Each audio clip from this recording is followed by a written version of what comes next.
Título del sermón entonces, ver claro para ayudar bien. Mateo capítulo 7, versículo 1 al 6 dice, no juzguéis para que no seáis juzgados, porque con el juicio con que juzgáis seréis juzgados, y con la medida con que medís os serás medido. ¿Y por qué miras la paja que está en el ojo de tu hermano y no echas de ver la viga que está en tu propio ojo?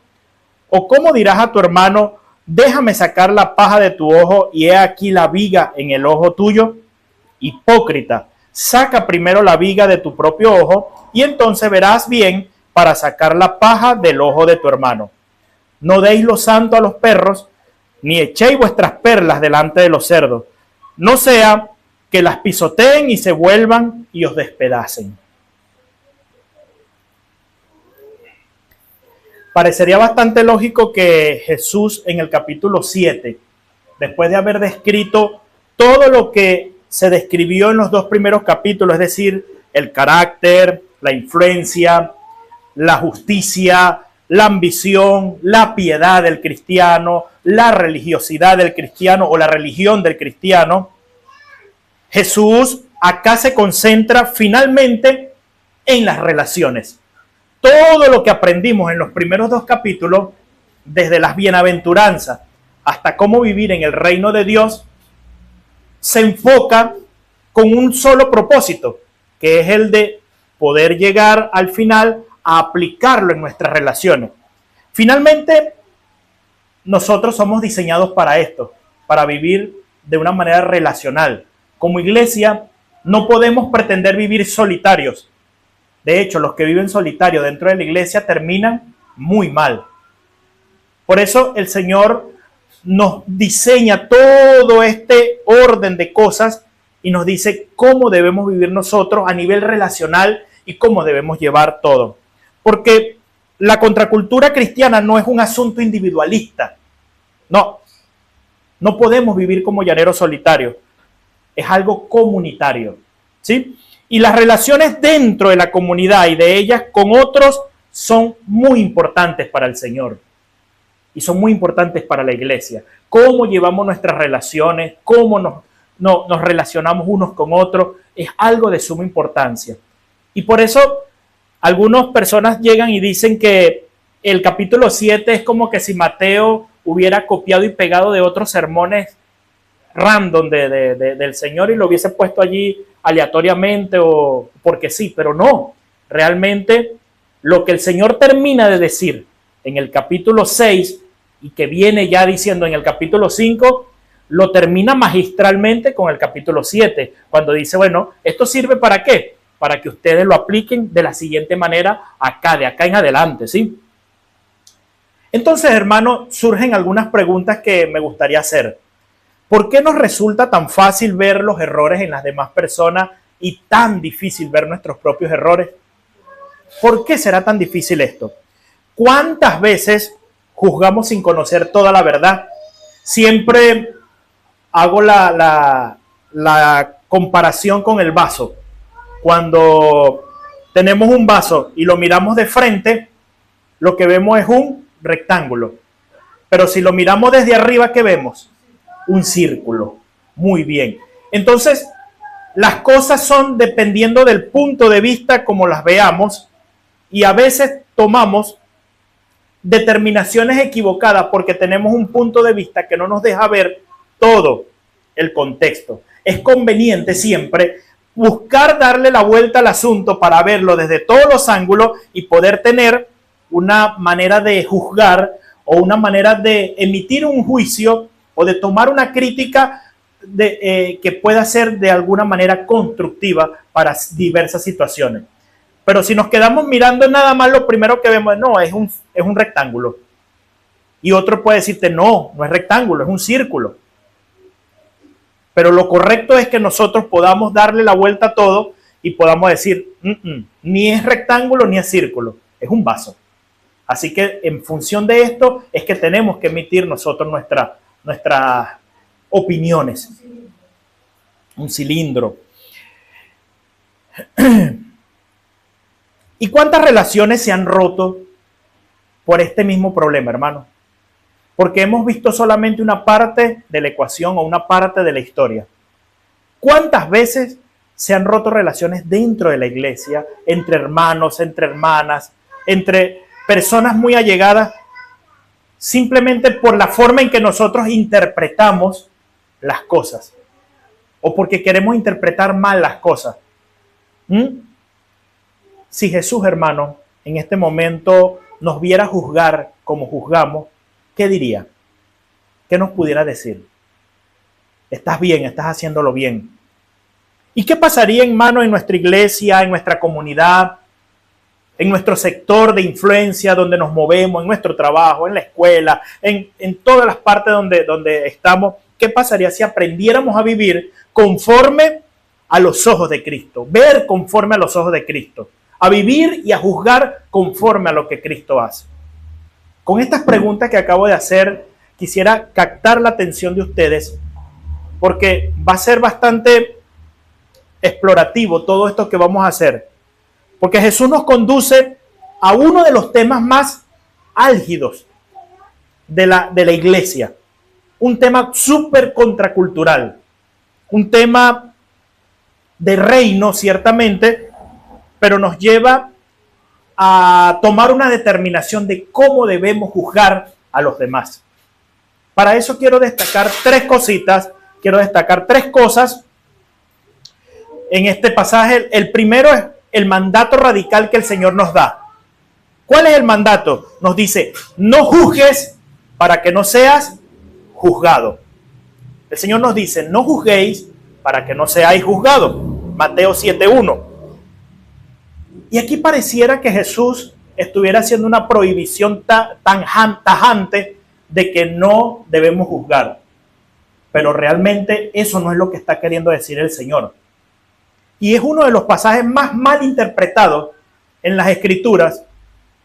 De hecho, muchos filósofos han querido frenar el avance del cristianismo o la manera en que el cristiano ve las cosas usando este pasaje. No, tu Señor te dijo que no juzgaras, por lo tanto no debes juzgar. Pero es porque está mal interpretado. A ver, si realmente el Señor hubiese prohibido tajantemente que nosotros juzgáramos, ¿por qué razón? 4 o 5 versículos más abajo nos dice, no echéis vuestras perlas a los cerdos. ¿Por qué dice que no debemos tirar las cosas a los perros? Porque las van a pisotear y se pueden volver contra nosotros y despedazarnos. Para poder entender ese pasaje final, tenemos que entender que el que echa las perlas está haciendo o está emitiendo un juicio. Si la tiro o no la tiro, la perla, tengo que emitir un juicio primero para saber si puedo hacerlo o no puedo hacerlo. ¿Entienden? Entonces, si el Señor está diciendo allá arriba, no juzguéis, y es tajantemente, no debo juzgar, porque abajo me dice, emite un juicio si vas a tirar la perla o no. ¿Entienden lo que les acabo de decir? ¿Sí?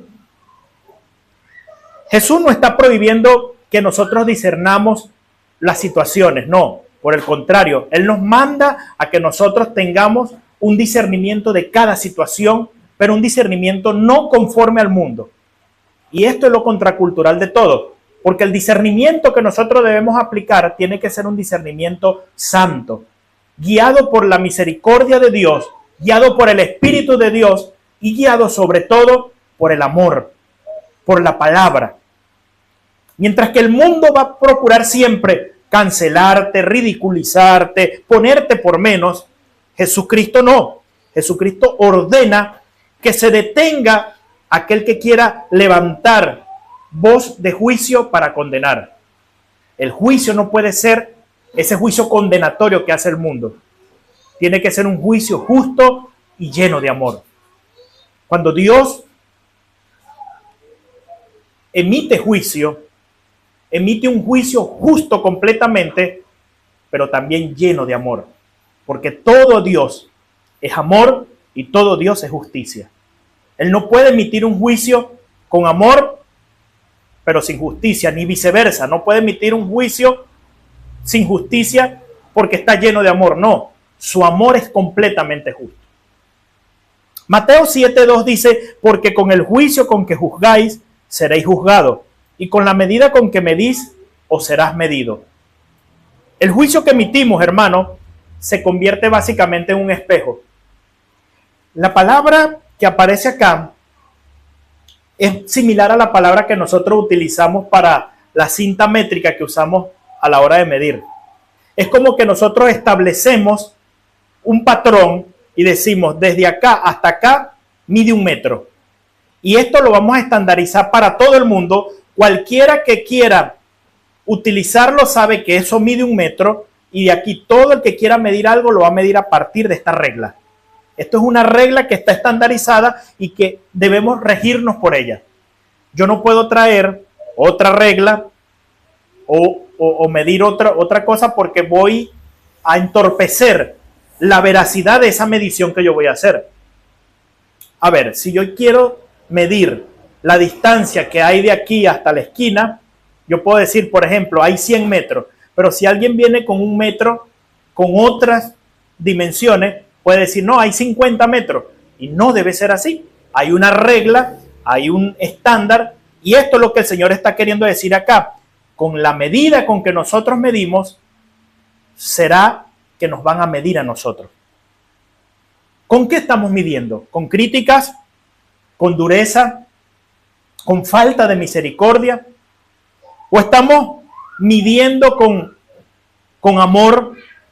Estamos midiendo, y para hacer eso tenemos que entender que cuando nos van a medir a nosotros, van a usar exactamente la misma regla que nosotros estamos usando. Y es lo correcto, es lo justo. ¿Vos querés medir con crítica? Pues lo justo es que a ti también te critiquen. ¿Vos querés medir con falta de misericordia? Lo justo es que tampoco te hagan misericordia a ti. El reino, o en el reino, juzgar no es poder. Juzgar es una responsabilidad realmente. Nosotros no es que juzgamos porque nos queremos sentir poderosos, grandes, no. Nosotros juzgamos porque realmente nosotros lo que necesitamos y anhelamos es cumplir nuestra responsabilidad delante del Señor.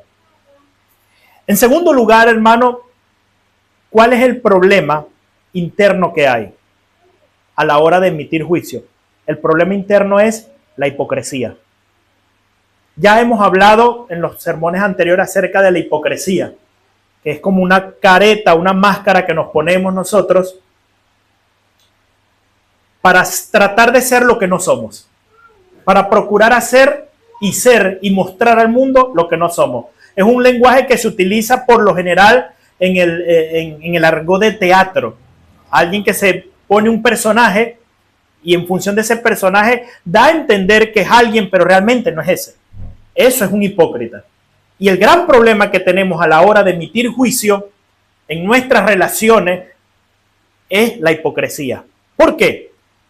Dice Mateo 7:3, ¿y por qué miras la paja que está en el ojo de tu hermano y no echas de ver la viga que está en tu propio ojo? Acá el Señor utiliza algo sumamente maravilloso y ojalá ustedes pudieran apreciar la belleza del lenguaje que el Señor usa acá. ¿Por qué? Porque acá está usando un recurso literario que es la hipérbole o la exageración, pero con un tono de humor, con un tono humorístico.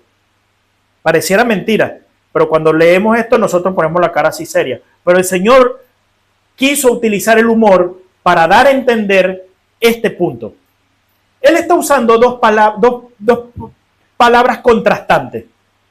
Él está diciendo primero, ¿por qué miras la paja que está en el ojo de tu hermano? Y esta paja es similar a algo chiquitito, tan imperceptible como una brizna de polvo, algo muy pequeñito. ¿Alguna vez a ustedes se le ha metido un sucio en el ojo y le dice al que está a su lado, mírame a ver si me ves el sucio que está en el ojo? Y alguien empieza a mirar y es tan chiquito el sucio que de repente dice que no te veo nada. ¿Les ha pasado? A casi todos nos ha pasado. Pero mírame a ver que me molesta mucho. No, no te veo nada.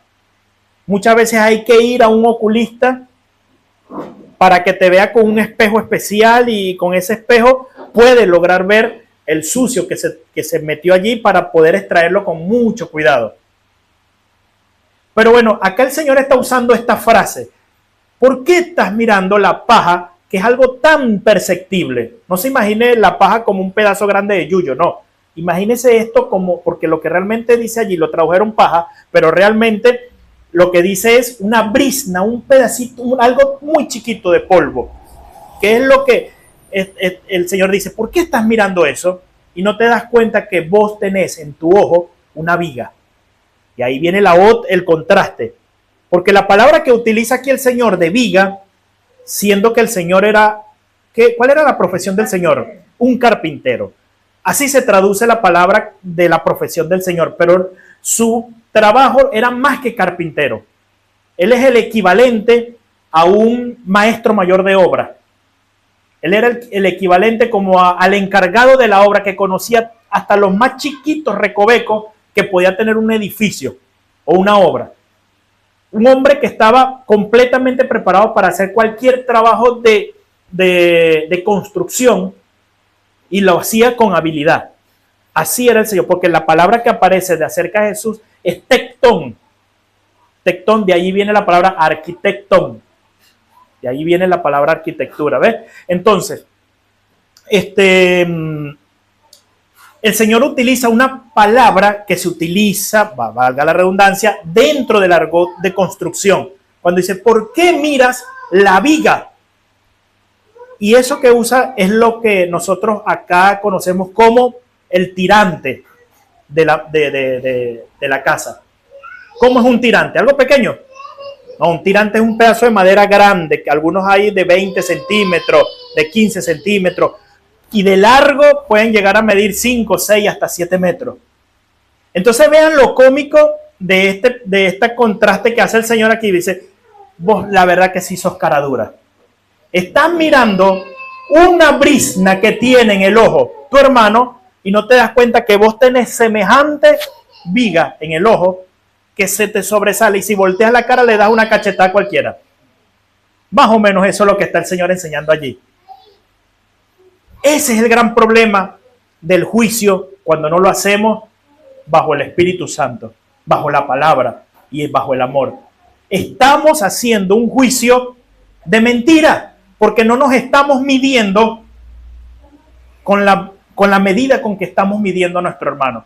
Y nosotros tenemos siempre que buscar medirnos nosotros mismos para poder medir a la otra. Ah, sí, muy lindo. Vos querés hacer una cirugía, una microcirugía ocular, cuando realmente vos tenés un problema mucho más grande, mucho mayor en tu ojo.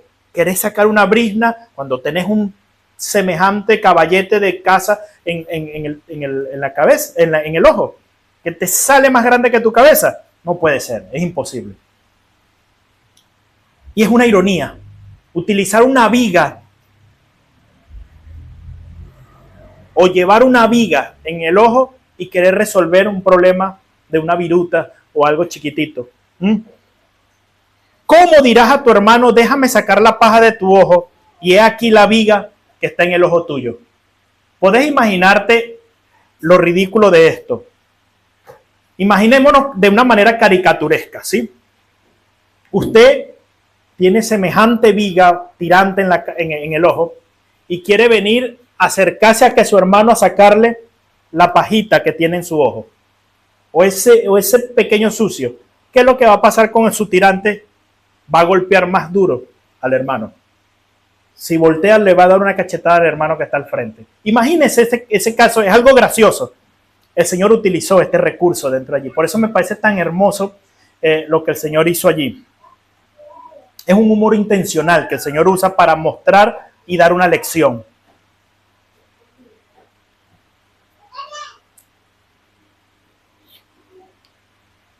El problema, hermano, no es querer ayudar, o no es que no se te diga que no ayudes.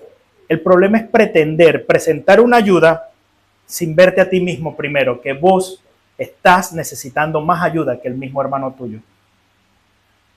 Lo mejor es que vos primero saques la viga que está en tu ojo, dice la palabra, y luego vas y arregla el problema con tu hermano. es lo correcto. Entonces esto nos lleva a nosotros a una autoevaluación y a un autoexamen. No nos gusta, nos molesta, nos fastidia cuando nosotros miramos introspectivamente y vemos cuál es nuestro problema y empezamos a trabajar en nuestra situación, en nuestro problema, para ya no tener que ser juzgados. Hipócrita, dice el Señor. Creo que en estos días, si yo miro a algún hermano a su cara y le digo seriamente, vos sos un hipócrita, cualquiera se pudiera ofender, ¿cierto? Es una palabra muy dura. El Señor no tuvo reparo de pararse frente a una multitud y decirle, sos un hipócrita cuando quieres hacer esto. Saca primero la viga que tienes en tu ojo, saca el tirante que tienes en tu ojo y luego ve y sácale la brizna a tu hermano. Eso te lleva a ti a una introspección, nuevamente lo digo. Y ahí acá en la cultura del reino, no es que no juzgues, no es que es malo juzgar. El tema es que el juicio tiene que ser correcto. Es examinarse primero. Dejar que nuestra vida pueda mostrar realmente que Dios ha trabajado en nuestras vidas, que Dios trate con nosotros y recién allí es que podemos nosotros ver con claridad para poder entonces tratar de ayudar a los demás. 3 pasitos que se ven acá en esto. Primero, hay un diagnóstico. ¿Cuál es el diagnóstico? Vos tenés una viga en tu ojo. Tenés una semejante viga en tu ojo. El segundo paso es, hay una cirugía personal allí. ¿Cómo es eso? Saca la viga que tienes de tu ojo. Y en tercer lugar, hay una ayuda terapéutica, restauradora en esto. ¿Cuál es esa? Entonces ya después de que vos estás sano, ven y ayuda a todo el que tú quieras. Pero primero tenés que ver hacia tu interior y resolver tu problema. El objetivo no es que no se corrija a nadie, no, por el contrario, es una responsabilidad que cada uno de nosotros podamos tener la capacidad de corregir a nuestros hermanos. De hecho, el año que viene nos vamos a enrumbar en un camino discipular. Nos vamos a enrumbar en un camino que va a ser de mucha bendición para la iglesia, en donde queremos que todos estemos conectados, enseñándonos unos a otros, que los más grandes enseñan a los más chicos, y así vayamos creciendo todos en el conocimiento, en relaciones y en el número también. Pero no podemos pretender querer ser los maestros de otros si estamos nosotros torcidos todavía. Nosotros tenemos que ir arreglando nuestras vidas para poder juzgar. De hecho, el apóstol Pablo utiliza en el capítulo 2 de Primera de Corintios una frase muy importante. 2:15 de Primera de Corintios dice, el espiritual juzga todo y él no es juzgado por nadie. Qué palabra tan tremenda. Vean cómo se cae ese argumento de que no juzgue para que no sea juzgado. ¿Qué hago, hermano?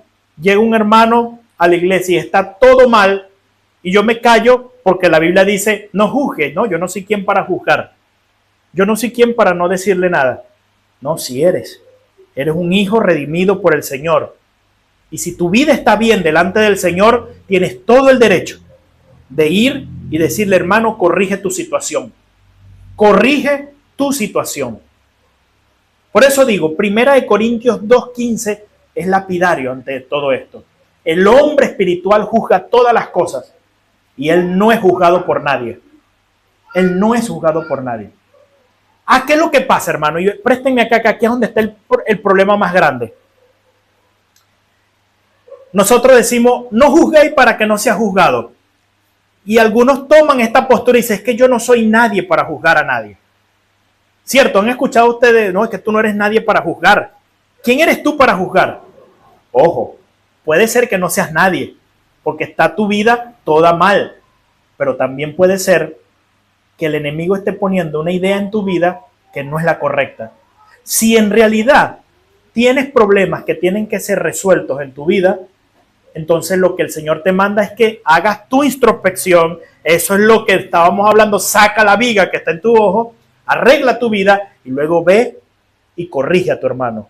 Juzga a tu hermano correctamente, con amor, con misericordia, con paciencia, con mansedumbre.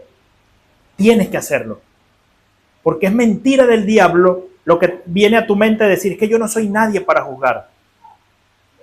A ver, ¿la sangre de Cristo limpió tus pecados? ¿Cristo compró tu vida a precio de sangre? ¿Cristo está en tu corazón? ¿Eres propiedad de Cristo? Entonces, ¿por qué razón tú me dices que no eres nadie? Eres el especial tesoro del Señor. Su iglesia, dice la Biblia, es como la niña de sus ojos. Entonces no me vengas a decir que no eres nadie, porque es una mentira de Satanás. El problema es que a veces no queremos sacar la viga porque nos vivimos cómodos con la viga metida en el ojo. Ese es el gran problema. Entonces no nos atrevemos, y está bien que no te atrevas, pero la exhortación del Señor en este día es que, por favor, saca la viga que está en tu ojo y ve a reparar el ojo de tu hermano. Y ve a ayudar. Esto es iglesia. Esto es vivir en comunidad. Esto es vivir como un cuerpo que se ama. No puede ser que veamos a un hermano que está en problemas y nadie se atreva a decirle. No, que lo haga el pastor, porque él es el que tiene la autoridad para hacer eso. No, mentira. Esto no es el papado. Esto no es Vaticano. Aquí nadie es mayor que nadie. Yo soy el pastor, pero usted tiene la autoridad de Cristo también para poder ir a su hermano con misericordia y llegar y decirle, hermano, corrija su actitud. Si el hermano se enoja y se va de la iglesia, ese es problema de él. Pero si usted lo hace con amor, con misericordia, llevando estos pasos, sin tratar de ser un hipócrita, de querer hacerse el mejor, y el hermano aún así persiste en irse, déjelo que se vaya tranquilamente. Porque aquí no estamos para retener a nadie. Aquí estamos para corregir, y todo aquel que reciba la corrección va a crecer. Y esa es una oveja del Señor. Amén. Qué duro, ¿no? Está muy difícil este trabajo. Sobre todo para nosotros los pastores, nos toca muy fuerte aplicar esto. La corrección sin autoconfrontación es hipocresía. Tienes que entender esto. Y la corrección después del autoexamen lo que produce es restauración. Nada más. Haz tu autoexamen, haz tu autoevaluación y ve y corrige a tu hermano cuando tengas que corregirlo, y vas a ver que vas a restaurar a tu hermano. Y en último lugar, hermano, lo necesario del discernimiento. Es necesario que nosotros podamos tener discernimiento. Y esto viene dado por el paso anterior de la autocorrección. Cuando nosotros nos alineamos a la palabra del Señor, sacamos la viga que está dentro de nuestro ojo, entonces podemos tener el discernimiento. Y acá viene uno de los pasajes más fuertes que yo he leído en las Escrituras, donde dice Mateo 7:6, no deis lo santo a los perros, ni echéis vuestras perlas a los cerdos. No sea que las pisoteen y se vuelvan y os despedacen. En el tiempo de Jesús, perro y cerdo eran animales impuros y al mismo tiempo eran animales que eran utilizados como sinónimo de personas malas, personas que no pertenecían al pueblo de Dios. Un perro era un gentil, un cerdo era también una persona que no pertenecía al pueblo de Dios. Un judío, pensar en comer cerdo, prefería morirse de hambre antes de comer cerdo. Un judío prefería tranquilamente morir antes de comer perro o cerdo.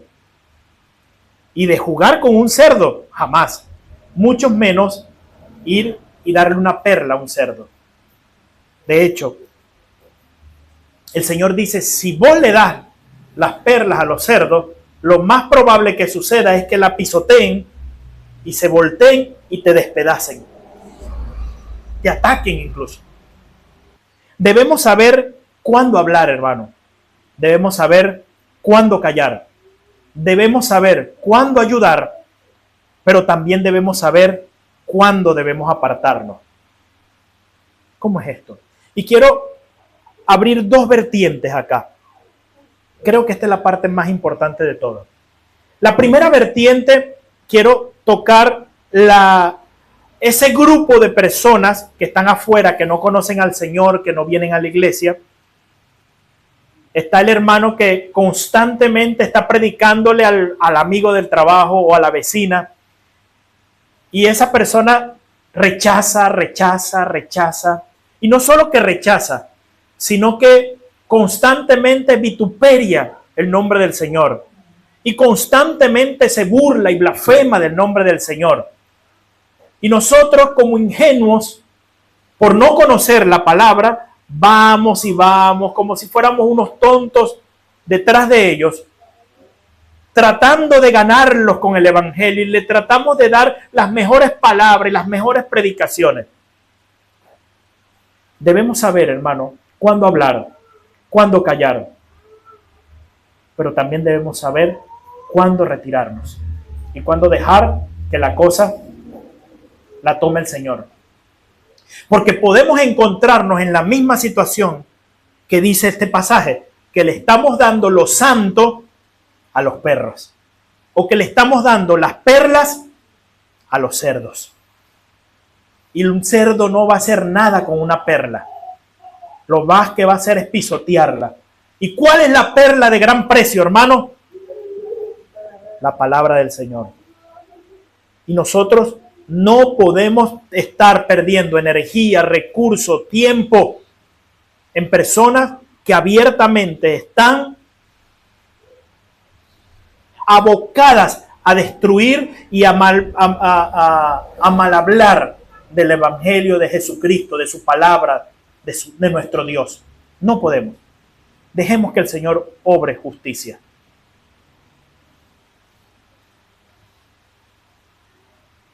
Ojo, acá entra lo que es el discernimiento. Vuelvo y repito, ¿cuántas veces debo predicarle a una persona para que ya saber de que no, listo, ya está, hasta aquí llego yo? No, no hay una regla, no hay una manera, no son 3, 4, 10, 20, 100. Porque puede ser que vos llegues y prediques 1000 veces a una persona y en la 1001, esa persona de repente, el Espíritu Santo abre los ojos de su entendimiento y dice, oh, durante 1000 veces yo blasfemé de Cristo, pero en la 1001 lo vi como lo más valioso que hay y me rendí ante su cruz y ahora soy un hijo de Dios. Necesitamos discernimiento. Entiéndase esto. Para eso debemos orar y debemos pedir la guía del Espíritu Santo. Después está la otra vertiente. La primera es los que están en la calle, que no conocen al Señor.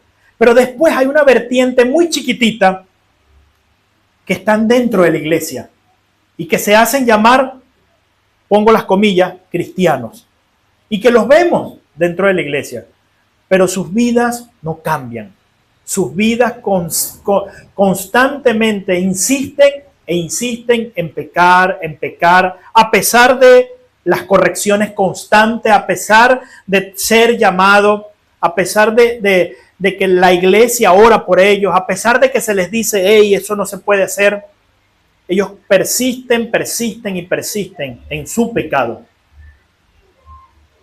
Muchas veces hay personas que vienen a la iglesia que se comportan como estos perros o como estos cerdos que habla la palabra. Mi esposa me mira feo cuando digo esta frase, porque yo sé que es duro y no saben cuánto luché durante la semana para poder predicar esta palabra. Pero dígame usted, hermano, ¿qué hacemos con un hombre que tiene 5, 6, 10 años dentro de la iglesia y persiste en su vicio?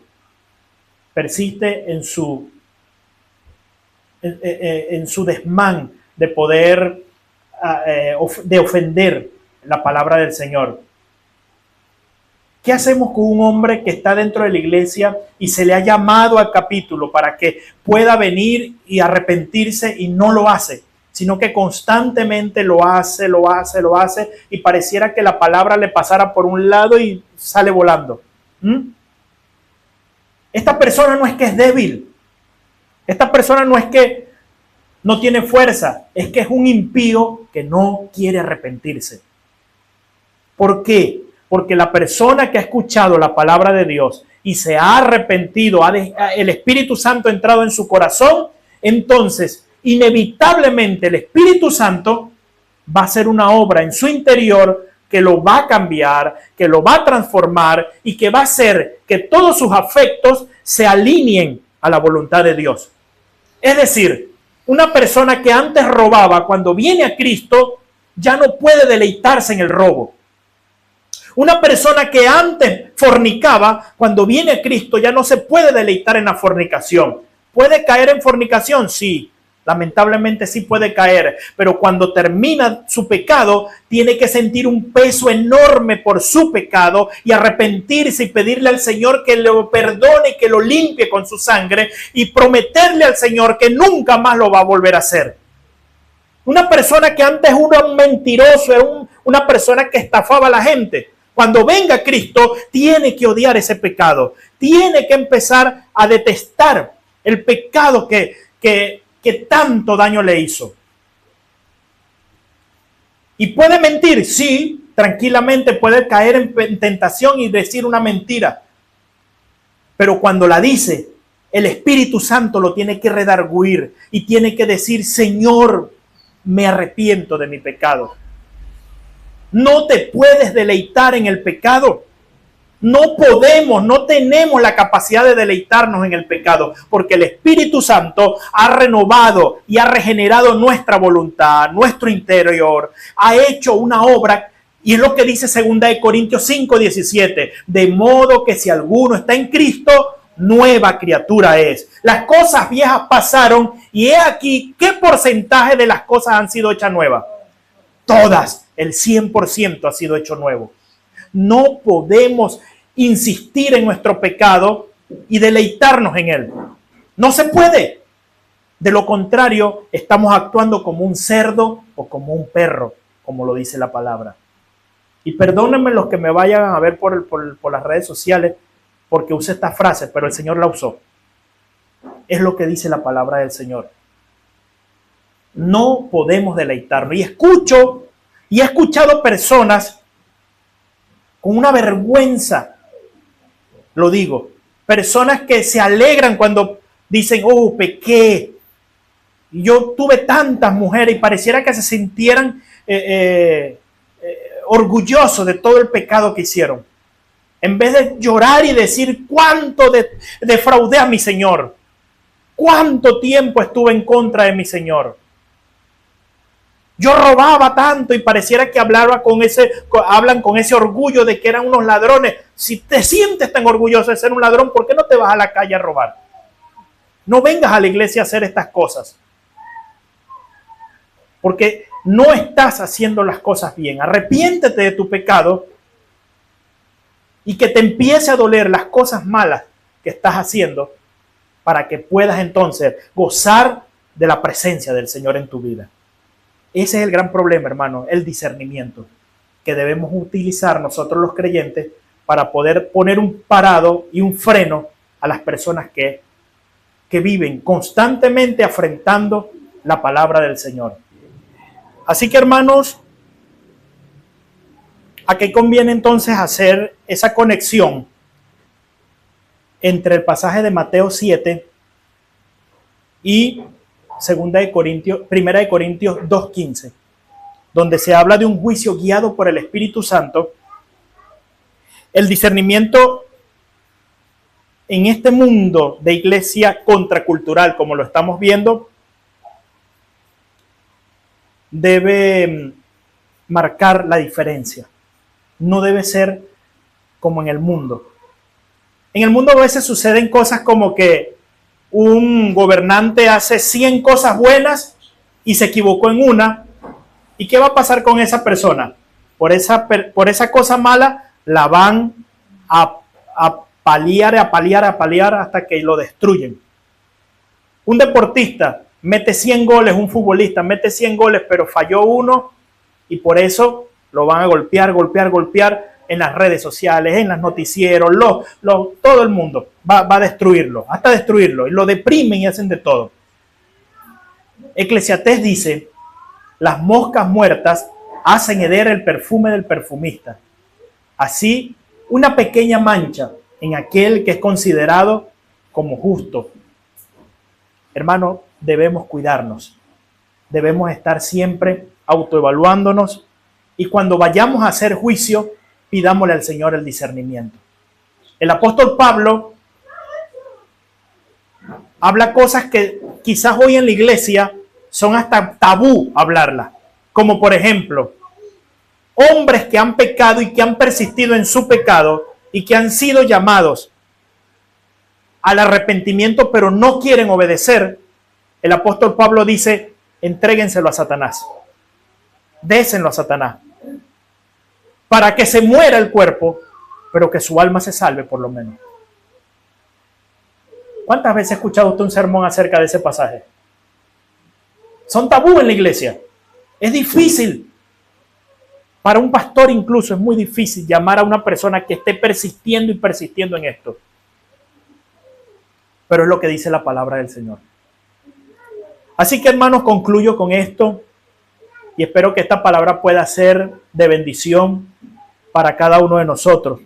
Antes de mirar, hermano, el ojo ajeno, pidamos a Dios que nos muestre cómo está nuestra viga, cómo está la viga en nuestro ojo y que la saque.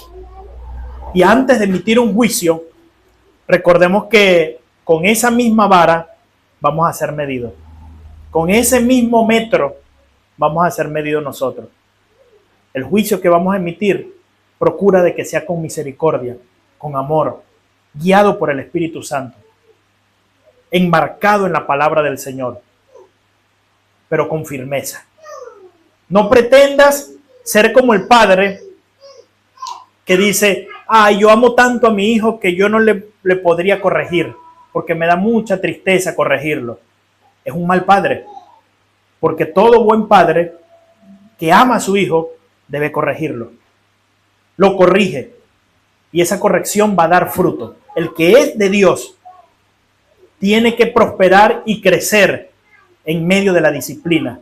Y la iglesia de Dios tiene que ser columna y baluarte de la verdad. Y tiene que siempre enarbolar la palabra del Señor aplicando la predicación de la palabra, la administración de los sacramentos o de las ordenanzas y la aplicación de la disciplina eclesiástica. Sin temor. Si alguien se equivocó, hay que poner disciplina.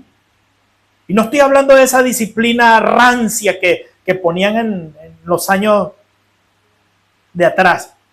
No, estoy hablando de una disciplina donde haya acompañamiento, donde haya cuidado, donde haya supervisión, donde haya el ver a ver qué va a pasar contigo, qué está pasando contigo. Esa disciplina, no una disciplina que te siento y me olvido de ti. Porque esa disciplina que está enmarcada en la palabra del Señor es la que va a hacer crecer y es la que va a hacer que nuestros hermanos sean restaurados. Pongámonos de pie en esta noche.